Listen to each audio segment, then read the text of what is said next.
Unit He tikanga marae. Exercises. He mahi. Whakarongo ki te kōrero. Whāia te tauira. Listen to the sentences about past action and change the sentence to focus on the doer of the action. Here's an example. I horoi a pita I te motokaa. Nā pita I horoi te motokaa. Tahi. I tunu a pererika I te keke panana.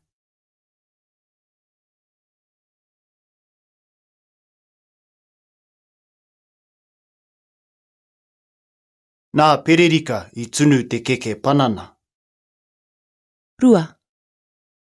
I whai te kuri I te ngeru.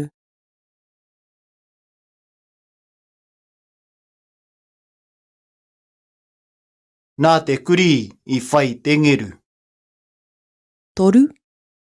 I awhi te māma I te pēpi.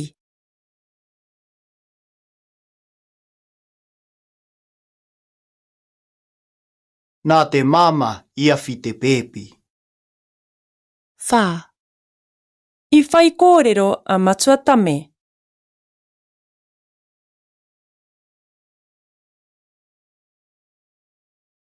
Nā matua tame I whai kōrero. Rima. I karanga te kuia o te marae.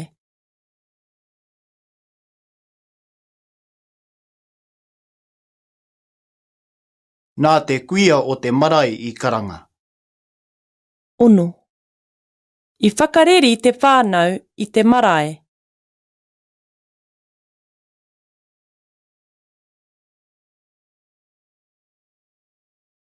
Nā te whānau I whakareri te marae. Whitu. I tunu ngā ringa wera I te kai.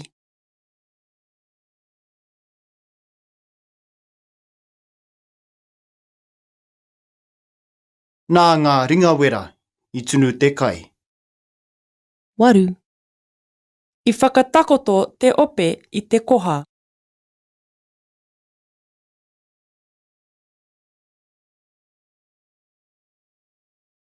Nā te ope I whakatakoto te koha. Whakakāhoretia ngā kōrero nei. Negate the following sentences using kaua. Here are a couple of examples. Me haere koe. Kaua koe haere. Me noho ahau. Kaua hau e noho. Tahi. Me mau hū ki roto.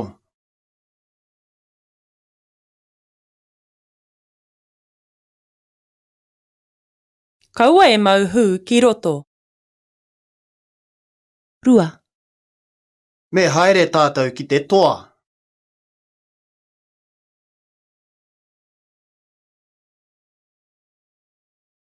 Kaua tātou e haere ki te toa. Toru. Me kai rare ngā tamariki.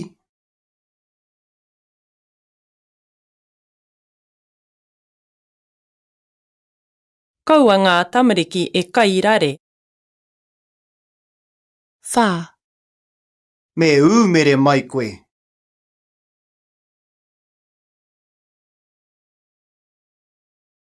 Kaua koe e umere mai.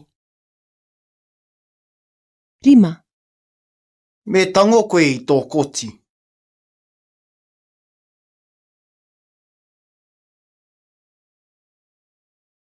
Kaua koe e tango I tō koti.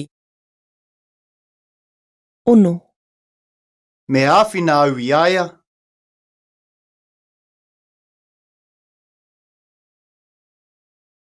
Kaua au e āwhina I aia. Whitu. Me waiata kaha a mere.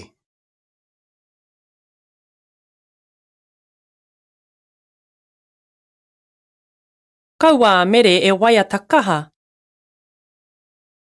Waru. Me noho te tamaiti.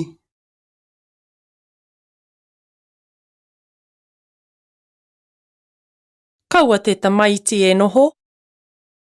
Ka rawe. Did you notice a pattern? Have another go if you need some more practice. Kia kaha.